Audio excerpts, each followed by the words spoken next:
जोडिएको सम्बन्ध कस्तोसम्म नथा हो जो इसको दर्द सुनाए अपना खुशियाँ किससे बांटे आते जाते सबसे पूछे रास्ता तेरा ताके बस 2 दिन की और जिंदगी 2 दिन कैसे काटे तेरे बिना कुछ ठीक नहीं है कांप रही है सांस के घर आजा परदेसी कि तेरी मेरी एक जिंदड़ी के घर आजा परदेसी कि तेरी मेरी एक जिंदड़ी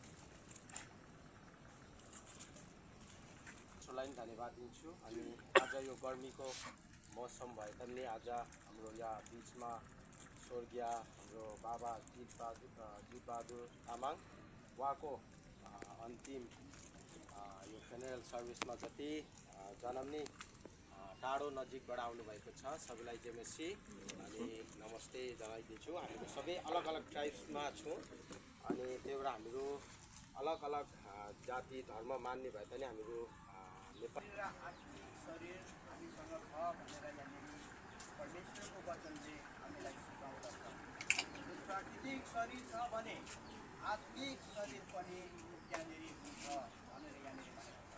त्यस कारणले यहाँ हामीले बुझ्नुपर्ने कुरा चाहिँ के छ भन्दाखेरि चाहिँ आज स्वर्गीय जीतबहादुर तामाङ यो संसारको लागि अन्तिम विदाई हो र यो मृत्यु भन्ने कुरा सबैमा हुन्छ अनि गरिब हर जातिमा यो एउटा परमेश्वरले बनाइदिएको एउटा नियम हो। त्यसो भएको कारणले गर्दाखेरि हामी कोही पनि अचम्मरी जीवन लिएर आएको छैनौँ।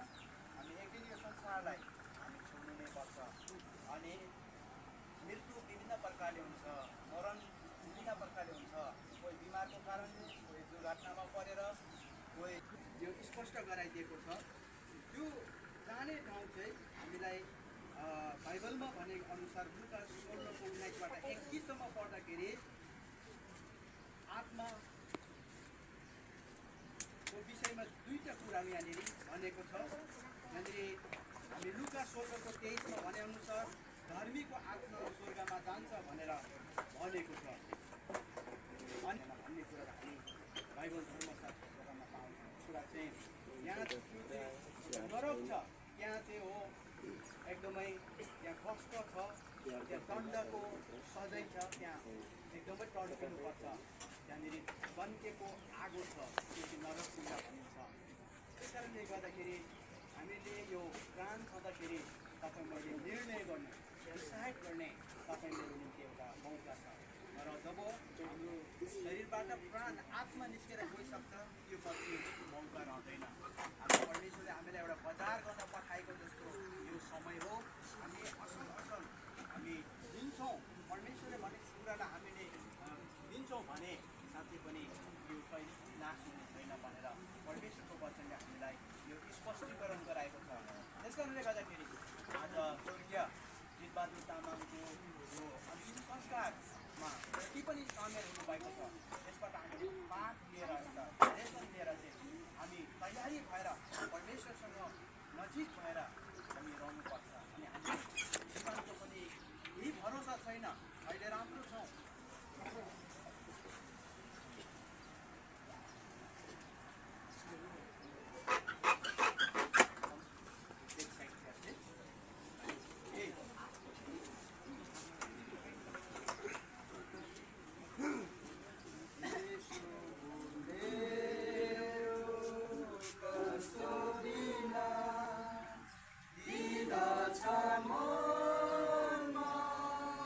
महिमाको घाँस मुक्तिको लागि मेरो घर हुनमा बस्छु सधैँ यो मेरो हाल छ यो मेरो गाउँ गर्छु प्रशंसा प्रतिदिनै यो मेरो हाल छ यो मेरो गाउँ गर्छु प्रशंसा प्रतिदिनै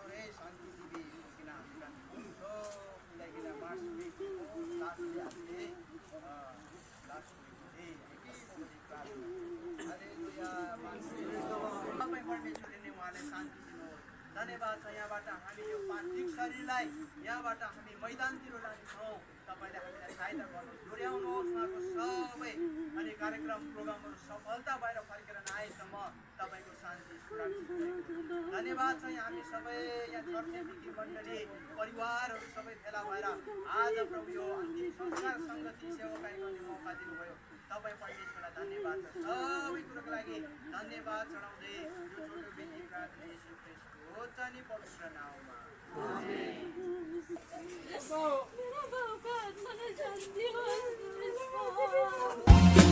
चौतारीमा बसेर अङ्गालोमा कसेर तिम्रो दिलको धड्कन सुनौला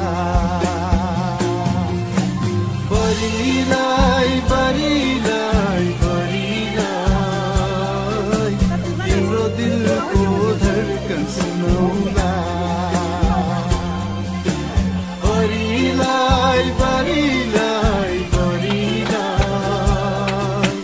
तिम्रो दिलको धड्कन सुनौला घर त मेरो यहाँ होइन बादल पारी छ येशूलाई मन पर्छ